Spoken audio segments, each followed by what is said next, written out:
گرتو عمر محەممەد ئەندامی مەکتەبی سیاسیە گرتومان لە ڕێهێڵی تەلەفۆنەوە لەگەڵدا. کاک عومەر سڵاو لێبێ، زانیاری چی هەیە سەبارەت بە کۆبوونەوەکەی ئەمڕۆ وەک لە هەواڵەکەدا هاتبوو دوانی ڕۆ دەست پێ دەکات بە دیاریکراوی کاتی دەستپێکردنی کۆبوونەوەکە چەندە؟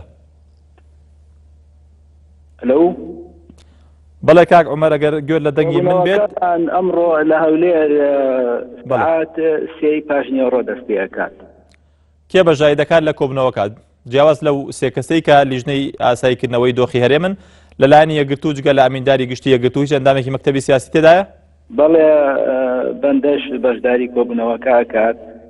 ئەوان داوایان کرد کە بێنە لای ئێمە، داواشیان کرد لە بەرز مامۆستا محەممەد فەرەج و حکمیەوەی ئەو ڕۆژە لە کۆبوونەوەکە کۆمەڵێک بە ڕاشکایی کۆمەڵێک قسەی جوانی کرد کە هەموو لایەتە ئیدیان کرد. بۆیە جەنابی کاک فواد حوسێن تەکلیفی کرد کە پێی خۆش ئەویش بەشداریان بکە بۆی ئەو کۆبوونەوەی بتوانێت ئینشاڵڵا بگاتە چەند ڕێکەوتنیەک چەند خاڵێکی گرنگ لەگەڵ ئەو لایەنانە دواتر پێکەوە ڕێبکەوین و هەروەها دڵی هاوڵاتیانی کوردستان خۆش بکەین ئینشاڵڵا.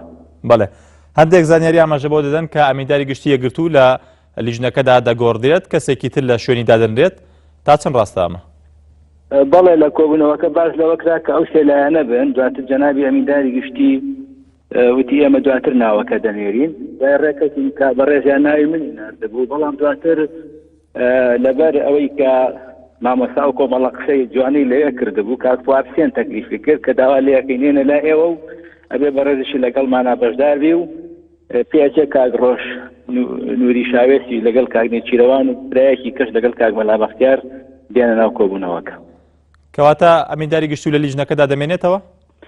وەکو لیژنەکە باوەڕ ڕاکەم سەردان و ئەوانە ئەگەر بێتە پێشەوە، هەرچەند ئێمە وەکو یەکگرتووی ئیسلامی کوردستان هیچ هەموو هەنگاوێک هەموو کەسێکمان لە ئەمینداری گشتیەوە تا خوارەوە ئامادەین بۆی بتوانین ئەو بارودۆخە ئاسایی بکەینەوە و دڵی خەڵک خۆش بکەین و چیدی لە دوورەوە نەوەستین و لە ڕاگەیاندنەکان قسە نەکەین، بەڵکو قسەی جدی بکەین بۆی هەنگاوی عملی بنین بەناغەکە مەترسیدارە و پێویستە بە جدی کاری پێ بکەین و هیچ حساسیەتێک بۆ ئەو ڕێکەوتنە لای ئێمەوە ئینشاءڵڵا بەدی ناکرێ. ئەندامانی لیژنەکە زیاد دەکرێنیان تەنها و سێ کەسە دەبن کە دیاری کراوە؟ ئەمڕۆ کۆبینەوە چەند خاڵێک یا بڵین چەند بنەمایەک لەسەری ڕێەکەوین بۆ ئەوەی تا شەمەی داهاتوو کە کۆبوونەوەی هەموو لایەنەکان لەگەڵ بەرز کاک مەسعود دەستی ئەکاتەوە وەکو بڕیارە بتوانین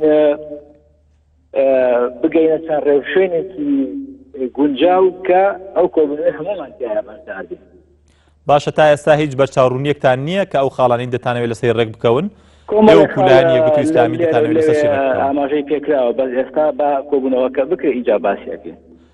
بڕیارە کاتی سەردانی لایەنەکان بە تایبەت گۆڕان و کۆمەڵ دیاری بکرێت؟ وەکو باشم کرد ئەبێ لەو کۆبوونەوە پێکەوە بڕیاری لەسەر بین. ئێمە سێ ڕۆژمان لە بەردەما دەمێنێ، سێشەم و چوارشەم و پێنجشەم بۆ تا شەمە بۆی بتوانین ئینشاءڵڵا ئەو لەو چەند ڕۆژە کات بەستی ڕۆنەین و بتوانین بگەینە کۆمەڵێک ڕێکەوتنی باش و بە پەرلەمان بەگەر بخرێتەوە و بارودۆخە سیاسیەکە ئاسایی بکەینەوە.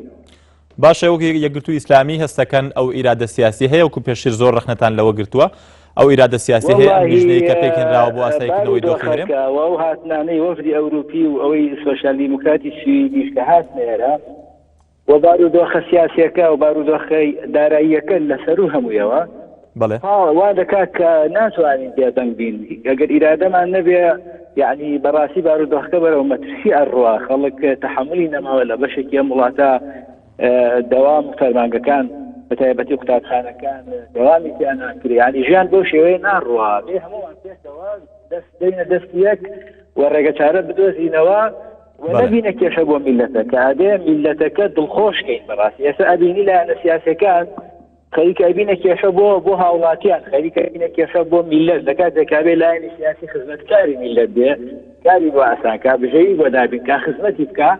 ئێستا بەداخەوە بەرەوە دیار نییە لەبەرەوە بێ ئیرادەیە هەبێ ئەگەر نەشبێ یعنی خۆمان بەدەستی خۆمان ئەو واقعی تاتۆتە پێشەوە لە دەستی ئەدەین و دوجار هەموومان خەسارەکەین. باشە ئێوە پێتان وایە ئەم دۆخی کە ئێستا لە هەرێم دروست بووە بەم لیژنەیە بەم دۆخە سیاسی کە ئێستا هەیە ئاسایی دەکرێتەوە؟ ئەو ئیرادەی کە ئەبینرێت و ئەتوانین بڵین هەموو لایەک ناچاری چارەسەرێک بدۆزینەوە بەم شێوەیە هیچ شتێک ناڕوا بەبێ بەگەرخستنەوەی پەرلەمان نە ریفراندۆمەکرێ نەچاکسازی حکومت سەرەگرێ و هەروەها نا یاسای سەرۆکایەتی هەرێم هەموار دەکرێتەوە و هەروەها نا دەستوریش کە لیژنەی بۆ پێکێنرا و زیاتر لە 40 ژمارەیەکی زۆر لە مادەکانیان هەموار کردوێتەوە ئەوەش ڕاوەستاوە یعنی توانین ژیانی سیاسی کە ڕاوەستا هەمووانی کە ڕاوەستێ لەگەڵی.